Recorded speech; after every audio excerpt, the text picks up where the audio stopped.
Okay, welcome back to our channel, Business Insight. Nandito ulit kami para ipagpatuloy yung aming talakayan tungkol sa indigenous people. So this is part 2 already. Last episode natin was basic about indigenous people, ano yung mga kanilang mga karapatan.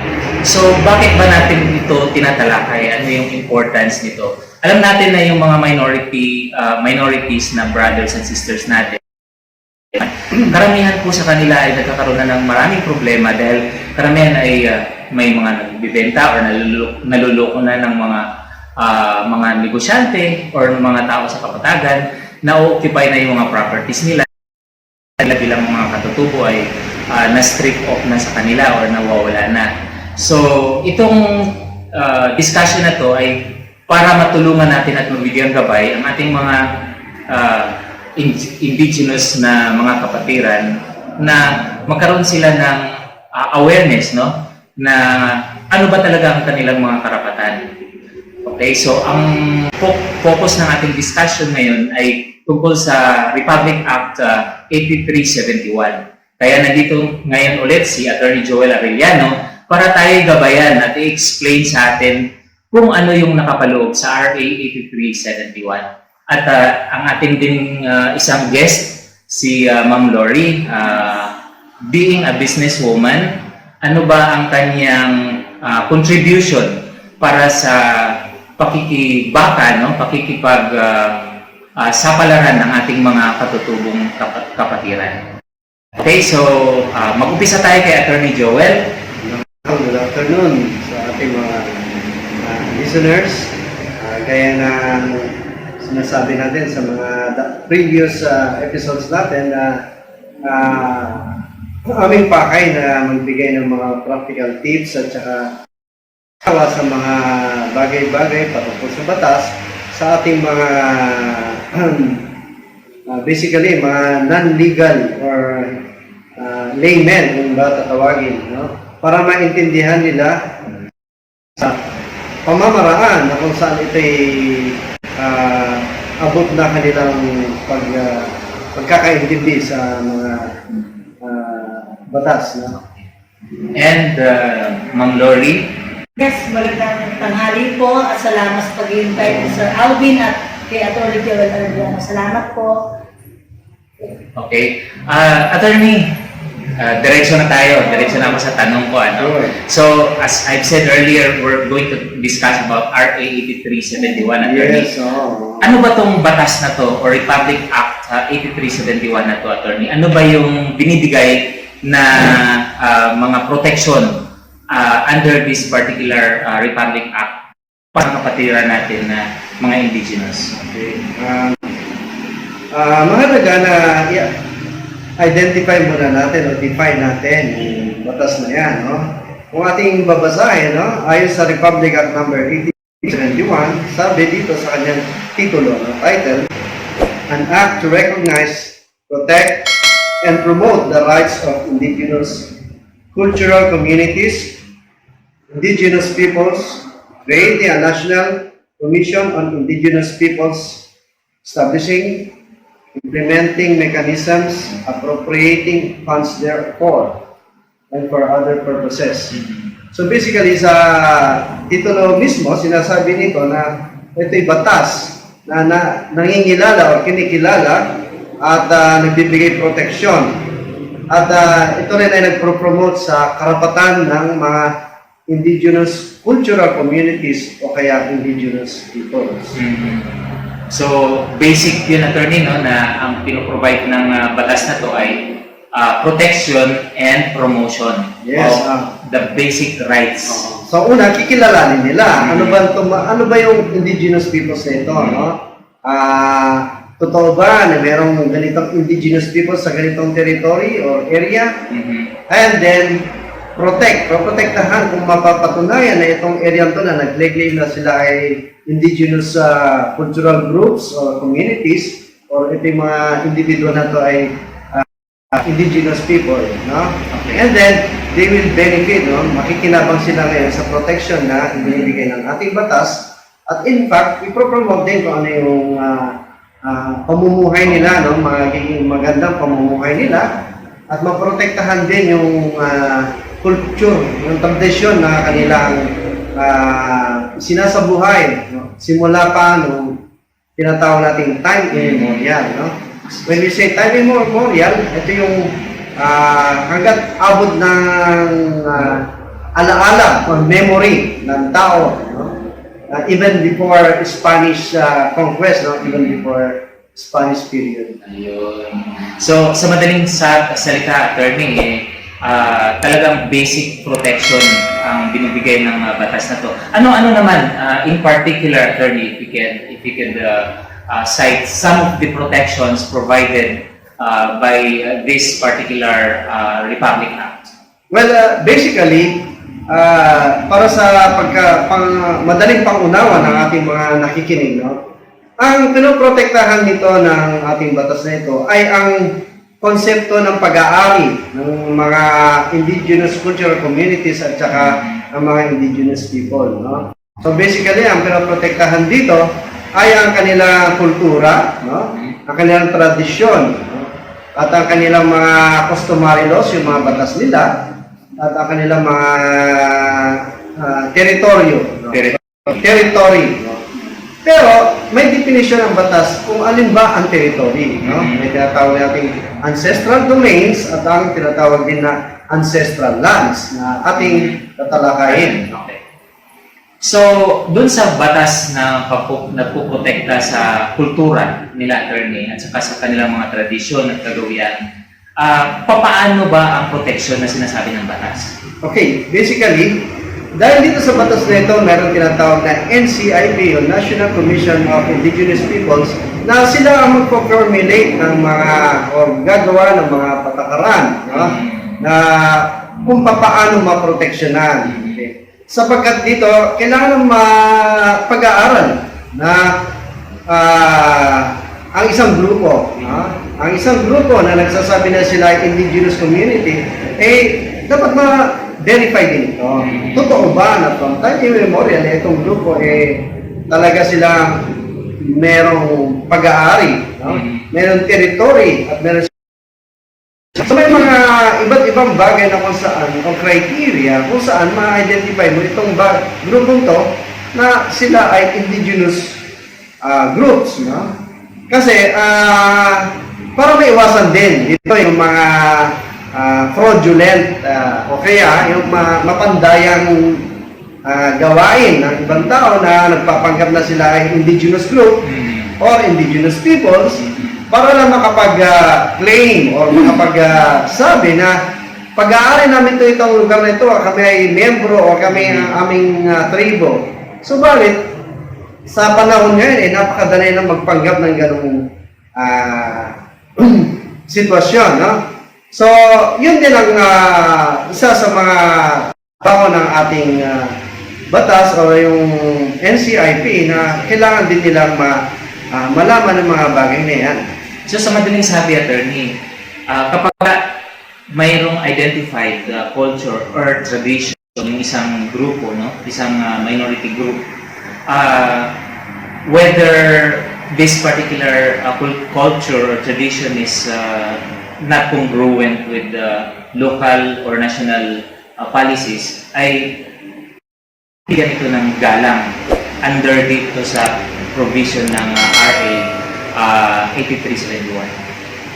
Well, hypothetically, no, yung sa iyong katanungan na kung ito ay congruent o hindi congruent, no? Kung ito mapatunayan na ito customary laws nito, no? Maliban lang of course na kung ito ay violative, no, sa ating mga national laws. Hypothetical question, no? Papayagan ba ng ating estado na kung ang isang tribo o kultura pag ito'y nahuling nagnakaw hugutan ng ulo agad? So kung mga ganyang klaseng customary laws ay hindi siya mapapayagan sapagkat ito'y violative sa ating revised penal code. Mayroong proseso na hindi ka basta-basta dapat pumatay ng tao na walang valid na dahilan. So sa madaling sabi dito, attorney, yung kultura na sinasaad dito ng batas na puproteksyonan ay yung mga kultura na non-violative of the law. At marahil ito yung like for example, cultures of hunting, yung marriage nila, and like for example sa Muslim brothers and sisters natin, attorney, pwede silang magkaroon ng maraming wife. Well, it does not necessarily conclude na ang mga Muslim ay indigenous, yes, Muslim brothers and Yes, sisters are members of indigenous people, no? Because when we speak of that, that is about religion, no? Islamic, although they have their own culture, no? But they does not necessarily Indigenous. conclude that they are indigenous peoples, no? Although there are indigenous peoples in Mindanao, no? And likewise, marami ring mga indigenous peoples dito sa ating sa Luzon, no? In fact, sa entire Philippines, no? Ang tinitingnan ng ating batas is yung mga indigenous people such as, let's say, yung mga Mangyan, mga tribo, yung mga Manobo, yung mga Igorot, Tumagat, yung mga yun ang tinitingnan nilang classification. Bakit? Sapagkat ang mga community na ito, no, or yung mga individual ito or mga taong to, ay it's a common knowledge na ito ay kung kukumpara natin sa mga non-indigenous people ay nakakaangat, no? Sa buhay, sa edukasyon at sa larangan ng hanap buhay, nakakaangat itong mga non-indigenous people. So ang batas nito, iproproteksyonan sila din na magkaroon man lang ng equity, no? Magkaroon man lang ng kahit paano makahabol at magkaroon ng pribilegyo na makapag-compete or makapaghanap buhay ng hindi nalalamangan. Okay. At dito rin sa batas na ito, kinikilala nila or natin na from time immemorial or nung panahon pa na bago magkaroon ng mga Spanish conquest, ay meron na itong mga grupong to, Existing na. community na ito, na may sariling kultura, may sariling pamamaraan, may sariling mga teritoryo o lupain na kinikilala nilang pag-aari nila. Kaya dito natin matatalakay yung tinatawag na konsepto ng ancestral domains at ang ancestral lands, no? So dito rin natin matatalakay yung mga pagpapatitulo ng mga lupain ito na pag-aari ng mga indigenous people or the indigenous community, no? Kaya membro nito mga indigenous community. Yung susunod na itatanong ko, attorney, is tungkol naman sa ownership, no, ng mga indigenous group with regards or with respect to real estate assets or properties. So, you mentioned a while ago na ito, isa sa mga pinoproteksyonan yung kanilang ancestral domain. Pwede mo bang bigyan linaw sa amin, attorney, kung ano ba yung difference ng ancestral domain and yung tinatawag nating ancestral land? May pagkakaiba ba itong dalawang terminology na to?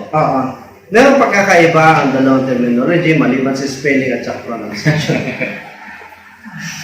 Basically, ang mga indigenous people, indigenous community, no, sa panahon pa nung bago magkaroon ng mga Spanish conquest dito, no, meron na tayong mga Pilipino na nakatira dito sa Pilipinas. Noong panahon na yun, meron na silang identified or defined territory na kanila sinasakupan at kanilang inaangkin sa kanilang pag-aari nila. Ang ancestral domain ay basically lahat ng mga area, mga lupain, mga inland, no? Mga tubig, coastal water, natural resources, no?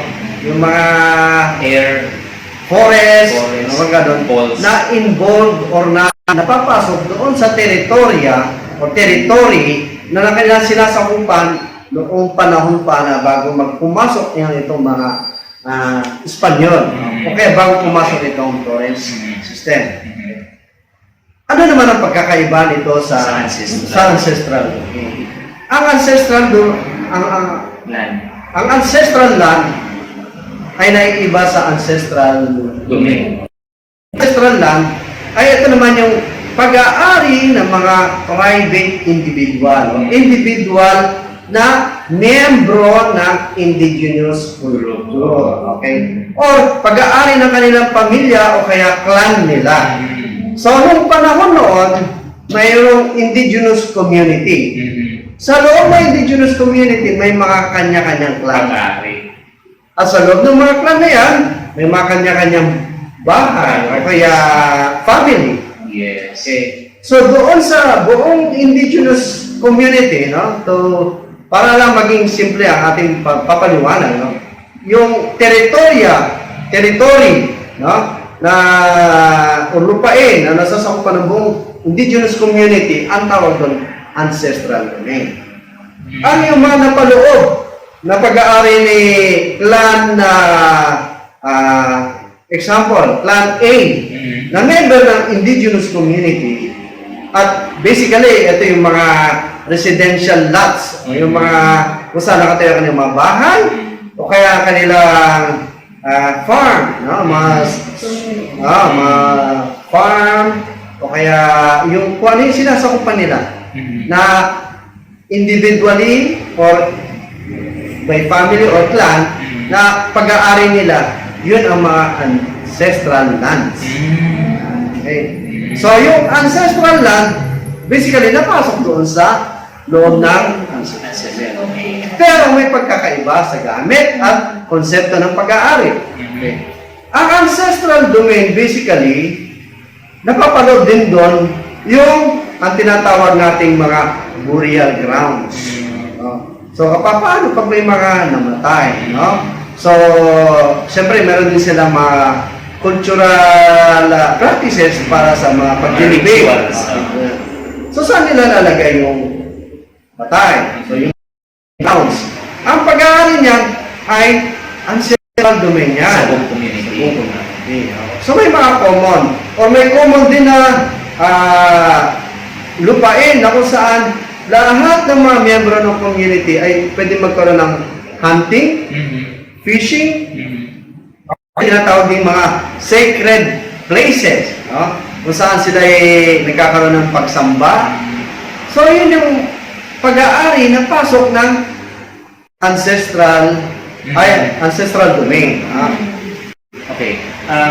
Attorney, alam naman natin na yung mga kapatid natin na mga indigenous, tinuturo lang nila, akin to property na to, tama mo ba? Ano natatanong mo yan? Ano natatanong sa atin yan? Lolo mo amin yan. Tapos, in terms of talagang exact size or sukat, ay talagang wala yon. Pero kung sakasakali na, let's say for example, ang isang family o isang clan ay itong certain portion of land, under siya ng tinatawag nating ancestral land, ibibenta niya to. Mayroon ba siyang rights na ibenta? Halimbawa, wala pa naman talagang mga titles, yung mga properties na pag-aari ng mga karamihang indigenous group or indigenous individual. Okay. Direct pa tayo dun sa katanungan na pwede bang ibenta ng isang member ng indigenous community ang kanyang ancestral land. When you say ancestral land, ito yung pag-aari na kanyang either yung private individually, no, sa kanya, o kaya yung pamilya, o kaya yung mga clan nila, no. In fact, may mga gumawa na. So may mga nakapagbenta nun, no. Pwede na lang i-dispose. Subalit, merong protection na binibigyan. Ano yung protection na binibigyan ng batas? Na meron silang karapatan na i-redeem. No? Kung sakasakali na ito yung pag-dispose noon, maaaring dinaya siya, or maaaring pinilit. No? or pag tinatawag natin vitiated consent, ibig sabihin yung kanyang hindi naman Against talaga his niya, will. hindi naman talaga niya kalooban na ito Oo, ayaw i-dispose mo o talaga. ibenta, or baka yung presyo sobrang baba, meron siyang 15 years. Mm. 15 years para ito Within which? mabawi yung mga lupang yan. So, 15 years. So, yun din, doon, ang batas ay napakaganda. Supalit, may mga mangingilang grupo naman lang na ito ay Tinitake advantage. ito ay ipakilala or ito ay i-promote, no? I-promote. So, kung ito ay ma-promote na maayos at maintindihan ng ating mga kababayan, ay sa kagandahan na ng batas na ito, ay sa tingin ko ay baka mangingilan-ilan na lang ang naghihirap dito sa Pilipinas. No? So, itong batas na to, attorney, sabi nga for the protection nga po ito ng indigenous people na alam natin, especially in the past, ngayon medyo marami ng indigenous individuals na nakapag-aral, nagiging professional, may mga teachers na, doctors, lawyers. But years back, talagang wala pang ganon. And marami sa kanila, maraming mga ganon na illiterate yung talagang no read, no write yung iba. Kaya madali silang nalulure sa mga taga-city, no? Or taga-downtown na ibenta sa napakamurang halaga. Ngayon, sabi niyo nga, within 15 years, ay pwede naman nilang i-redeem. Assuming, attorney, na nag-lapse na yung 15 years, pero yung community, yung buong community, nakita na yung property na yun ay talagang, kumbaga, part yun ng kanilang ancestral domain talaga. Kasi yung may ibenta, doon pa rin sila nag-hunting, yung iba doon naglalaba, attorney. Di ba? May mga ganun. May karapatan ba ang bawat miyembro ng isang tribal community, attorney, na questionin yung pagbibenta ng property ng isang miyembro nila? Okay. Kanina ang iyong katanungan ay paukol sa ancestral land. Ngayon naman ang iyong katanungan ay paukol sa ancestral domain. Ang ancestral domain ay pag-aari ng buong community, ang mga henerasyon, no? Generation, walang may-ari nito kundi yung mga generations to generations to generations ng specific cultural community. Hindi ibenta to. So, walang prescriptive period to kasi from the very start, ay hindi pwedeng ibenta. No? Nino man. Kasi ang may-ari nito ay ang mga generation. Yung mga hindi pa nabubuhay. No? So, ang konsepto ng communal property, no, dito sa ancestral domain ay runs through generations. Kung eto generation na to, tayo gumagamit lang. Pahiram lang to. No? Unlike dun sa ancestral land na pag-aari natin, na pwede natin i-transfer. Pero dun sa ancestral domain, ganun mga burial grounds, sacred places, ang hindi natin pwedeng i-dispose na sapagkat hindi tayo may-ari. Nakikihiram lang tayo. Ang may-ari nito ay yung mga sumusunod pang generasyon sa atin. Yun ang pinoprotektahan ng ating batas. Gusto nga sana magbigay ng example, no, na napakaganda. Ito nakita ko lang naman sa mga ating mga pagsasaliksik. Nasa India, meron isang community na nagpalabas sila isang batas na itong island na ito, no, na hindi pwedeng pasukan ng ninuman sapagkat pre-preserve nila yung indigenous community na ito at hindi man napasok ni ninumang modern. So yung batas na yun, pinagbabawal na merong certain area na pasukin ng mga ninumang tao. Okay. I think, alam mo kung... Very, I've also seen that sa YouTube, attorney, at saka sa Google, yung particular island. I just forgot the exact name. but somewhere northern part of India na mayroong isla nga na pinipreserve talaga nila at bawal pumasok doon. Dito lang sa atin, attorney, kaya nagkaroon ng, alam mo naman natin, no, na may mga lugar na pag-aari talaga ng indigenous people at kasama marahil ito doon sa kanilang tinatawag na ancestral domain. Pero by whatever reason ay napapatituluhan ng iba na hindi miyembro nila kasi claiming na ito ay kinlaim ni let's say for example Juan who claimed to be member of that tribe na siya ay maaari dito sa property na to. Kaya lang napatituluhan niya, attorney. And then ngayon yung mga kasamahan nila doon nung makita nila na mayroon palang batas na ganito at pwede pala nilang hulin yun, ay sinasabi, hindi mo dapat napatituluhan yan because that's part of the ancestral domain. Hindi yan ancestral land. May pwede pa bang habulin yan? Okay. Gusto ko lang linawin na itong batas na ito, merong exception. Okay. So, sa definasyon ng ating ancestral domain ay merong exception. Ano yung exception? Ay yung section 56 ng batas na sinasabi doon, no,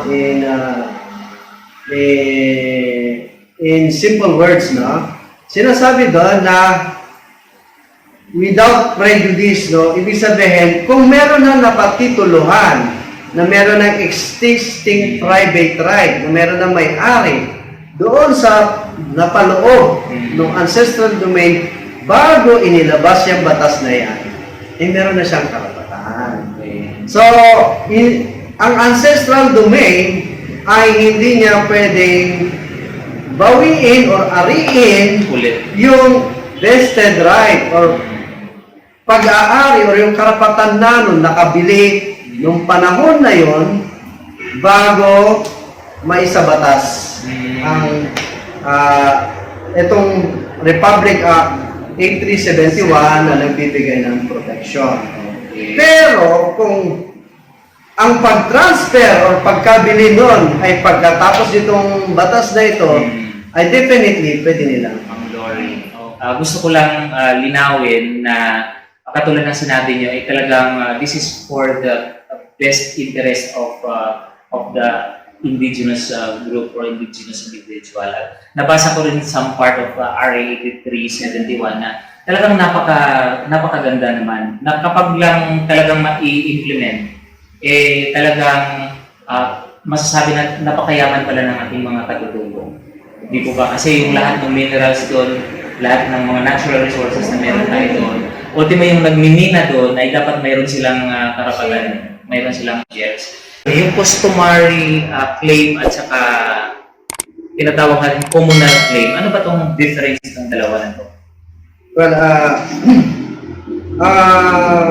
communal claim, ito yung mga collective pag-aangkin o pag-aari ng buong grupo ng indigenous. Gaya kunwari nitong mga burial grounds, no? May mga lupa na from time immemorial ay ginagamit na yan. Bakit dito nagkakaroon ng mga claims? Kasi nung nagkaroon ng gera, nagkaroon ng mga insidente, may mga indigenous people na nailipat o nag-transfer. No? At kung saan na-displace sila sa mga lugar na yun yung inaangkin nilang pag-aari. Okay. So ang sinasabi nitong batas na ito na merong common na pag-aari sila na pwede rin nilang i-claim yun. I-reclaim. Habulin. No? Pwede silang ibalik din doon. Ibalik doon. No? So may karapatan sila na bumalik doon sa lugar na yun. No? Maliban lang siyempre kung ito ay meron na yung existing Owner. rights no, na bago na sa batas. Okay. Yung customary claim, Well, customary claim naman, no? Sabi nga dito sa batas, no, refers to a body of written and unwritten rules, usages, customs, and practices traditionally and continually recognized, accepted, and observed by the respective ICC. Ito yung mga kanya-kanyang nung bago nagkaroon ng modernization, o bago pumasok itong mga Espanyol, Spanish conquest, meron na itong mga communities. Yung mga communities na yan, may kanya-kanya silang mga rules. May kanya-kanya silang batas. No? Pamamaraan kung paano sila mabuhay. Okay. May karapatan ngayon, yung community ngayon, na-displace or marami nang pumasok ngayon ng mga dayuhan. May karapatan silang i-claim yung dating practices na yun.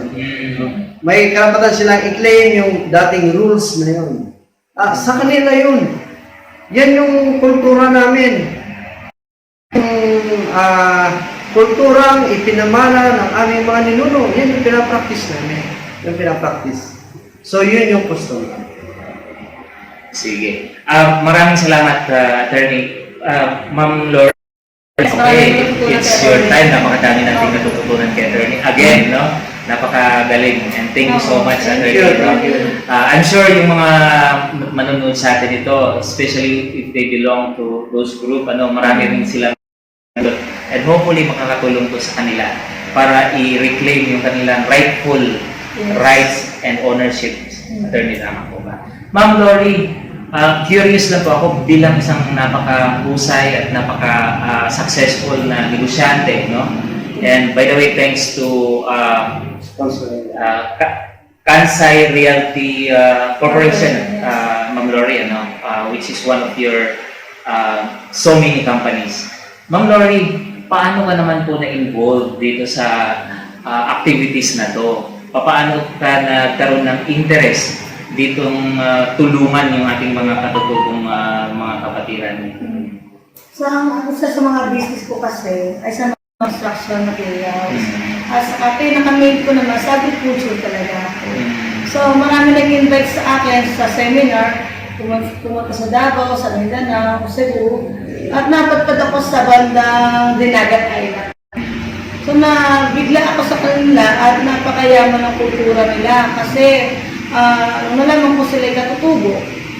Ang karaniwan sa mga katutubo sa kanila ay mga guro at mga professional na mga negosyante at ang kanilang mga anak ay mga this year, ilan ang nakagraduate na lawyer na. And then na-curious ako sa pamumuhay nila na ang galing naman ng pamamahala nila dito. So bukod pala yung kanilang batas sa government, sa gobernador, sa chief aim. Pinag-aralan ko, tinanong ko sila kung magaganda ba ang mga nag-isip ko nila dyan. Meron naman na sabi na talagang maganda talaga dahil nagkaroon sila ng maraming karapatan sa kanilang territory at hindi po sila pinapaalis. At ang mga negosyante, sila po yung pinakausap. Kumbaga, hindi na sila ina-apik. Hindi, wala na sila apik doon. Hindi sila neglected. Oo, hindi sa kasapto lang. Talagang matatapang sila. Malakas ang puwersa doon sa area ng Mindanao, Surigao del Norte. Yan ako nagpunta sa Dinagat Island. And then, at tinanong nila ako kung anong kalagayan ng mga katutubo dito sa area ng Luzon. Sabi ko, sa totoo lang, hindi ko sila makita kung anong posisyon nila eh. Hindi ko alam kung saan ang community nila. Ang karaniwang nakikita ko, dahil nung taon ng mga 1991, ang tumatak sa isip ko, mga nanamali mo sila. Dahil nung kalagitan ng 1991 na yun, sumagang pinatubo, natabunan lahat ang kanilang hanap buhay. Ang hanap buhay kasi ng mga katutubo, talagang napakasipag nilang magtanim. At ang kagandahan sa katutubo, hindi sila gumagamit ng chemical. Kaya naging malapit ang puso ko sa kanila dahil talagang tinutuloy nila ang kulturang Pilipino na walang chemical. At saka yun nga po, sinabi ko sa kanila na nandun ko naisip ang kalagayan ng Luzon na ang akin ay hindi nila alam ang posisyon nila. Hindi nila alam ang kanilang community kung saan sila, sa patag ba, palipatin sila sa bundok ba, pag nasa bundok naman, nabili na ng isang mining company, kung sino man yan. Lipat sila. Hanggang sa gilid na lang sila ng matubig na katira. Hindi nila alam kung saan sila titira. At yung iba naman sa Pampanga, saka doon sa Zambales, ganoon din. Nasa streets na nga lang yung iba. Hindi nila alam kung saan sila lulugar. So, nung sinabi ko sa kanila, hindi nila alam kung saan sila pupunta eh. Mas malala pala yung sitwasyon nila. Hanggang ngayon, nasa 2021 na tayo, wala pa rin pagbabago. Ilan lang. At dahil sa nakita mo yan na Ma'am Lori, kaya ka nagkaroon ng parang advocacy, katulad na sinabi mo kanina, no? Yung advocacy mo na tulungan sila sa paraan na kaya mo. Yes. At sa tingin mo ay magagawa mo. At doon mo nga pinausapin si attorney kung paano kayo magkakatulungan doon. Bali po, dun po sa Japan, ako po ay isang researcher ng natural, ng organic, at nagkataon dito po ako na-assign talaga sa Philippines, at diniretso ko na rin ang pag-aaral. Kaya napunta po ako sa iba-ibang dahil nakasama ko po noon nung panahon ni Secretary Manuel Piñon sa organisasyon niya sa National Organic Agriculture Congress. Ako po isa sa mga representative na nagpupunta sa Ilocos at kung saan. At doon nakita ko na kaya naman talaga natin pagtulungan ang agriculture talaga. Kakayanin naman po talaga. Which is talagang makakatulong ng malaki dun sa mga indigenous Yes, practices. kagaya po ng kanilang mga produkto na abaka, nasa ibang bansa, sa Europa, napakamahal niyan. Ginagawa po kasi sa Europa yan ng mga sinelas, dahil malamig sa bansa nila, ginagawa nila magpainit, nagpatong nila sa damit nila, ginagawa nila mga bonnet yan, saka sa mga decor sa curtain, na-appreciate nila yung mga produkto ng mga katutubo dito sa atin. Pero dito, hindi masyado eh. Yun, katulad ng sinabi ni Ma'am Lori kanina no, off-cam, nung mag-usap kami, sabi niya, napakayaman naman ng mga katutubo natin, napakayaman ng mga lugar nila. Kaya lang, hindi lang nila alam kung paano i-cultivate at saka paano i-harvest at gawing ipoproduce. Marami silang raw materials na pwedeng i-convert into different products for export. And sabi nga ni Ma'am Lori, tama po ba yung narinig ko Ma'am Lori na yung technology na alam mo na meron ka sa Japan at saka dito ay baka pwede natin gamitin para mapakinabangan naman ng mga kapatid natin at ma-improve naman yung buhay nila. Sa totoo lang po, naka-ready na ang sa company po namin, meron po kami import and export permit at meron na po nakalagay sa akin na port na gamitin ko dyan sa SBNA. So, pwede po ako mag-export ng kahit anong products, lalo na natural. Yes. Kagaya ng mga simpleng mga produkto na gawang Pinoy, yung coco jam, napakasarap ng coco jam. Saka dyan dyan po sa bandang Hanoi, napakarami ng mga bagoong dyan. Yes. Pag na-tipla po yan, patitikman niyo yung dyan sa hapon, napakasarap at magugustuhan din naman yan sa ibang bansa, lalo ng mga Pilipino na sabik ng makakain ng pagkain Pinoy. Mga coco jam, and marami mga mangga, yung mga burong mangga, yung mga simple produkto natin na virgin coconut oil, sikat na ngayon yan sa ibang bansa. Nakilala na yan. Isa ako sa nag-present dyan noong 2007, diyan sa Japan, sa Osaka. Ako sa nagpakilala dyan ng mga produkto. Pinagpapalit-palit yung produkto basta't natural. Kung ano yung produkto ng Japan at Pilipinas, pinagpapalit ko lang po yun. So para pong swak na swak, Ma'am Lori, na ikaw ay sa economic side or sa business side, matutulungan mo yung ating mga kapatid, no? Na mga tinatawag ting minorities. Si attorney naman ay gano'n naman makakatulong naman doon sa parte na ipaglaban nila yung kanilang karapatan. Dapat malaman nila yung kanilang karapatan. Kaya po, itong discussion po na to this is just part 2 of the discussions on indigenous people. We're going to have more discussions na hopefully ay makakatulong at mapupulutan ng aral or leksyon ng hindi lang po ng mga katutubo or mga indigenous people, pati na rin po yung ating mga kababayan na malamang ay nagtatanong every time makakita sila ng isang, for example, gurot or aitas na talagang salat sa buhay. Baka naman pwedeng may magagawa rin sila na para makatulong. Napakasipag, lalo na sa Mindoro. Sipag nila magtatanim ng palay dyan. totoo lang. Tama, dapat love na natin yung sarili natin. Ano kaya si Ma'am Lori, mayroon siyang ipopromote din sa inyo. Actually, Oo. isang produkto na 100% gawang Pinoy. Yes. And only in the Philippines na pwedeng mapakinabangan ng lahat. Natural po ito, coconut. Ang produkto po ito, gawa sa ilang percent ng coconut oil. Ano yan, Ma'am? Ito po, ano po ito, oil additive sa oil aging. Para sa mga sasakyan, Sasakyan po, opo. sa mga makina. Makina. Okay. Ang natural natin, hindi lang pantao, pati sa sasakyan. Okay. So, akala ko dati, yung mga ganyan nanggagaling lang sa Japan, sa South. Tingnan niyo ang quality Mayroon na niya. rin pala tayo dito sa Pilipinas. Nakapatent na po yan. Anong mangyayari sa sasakyan ng Lori? Briefly lang, kung nilalagyan yung engine oil ng ganyan. May iwasan po yung pagkasira ng mga motor na pinalalakas po niya yung makina. Kumbaga sa siya yung nagpoprotekta ng makina nyo. Kagaya ng mga maiwasan natin yung mga overheat, sobrang lakas sa gasolina, mausok, at saka maingay na makina.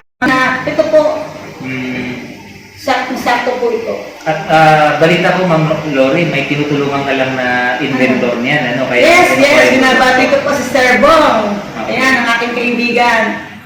Sige, maraming salamat po, Ma'am Lori.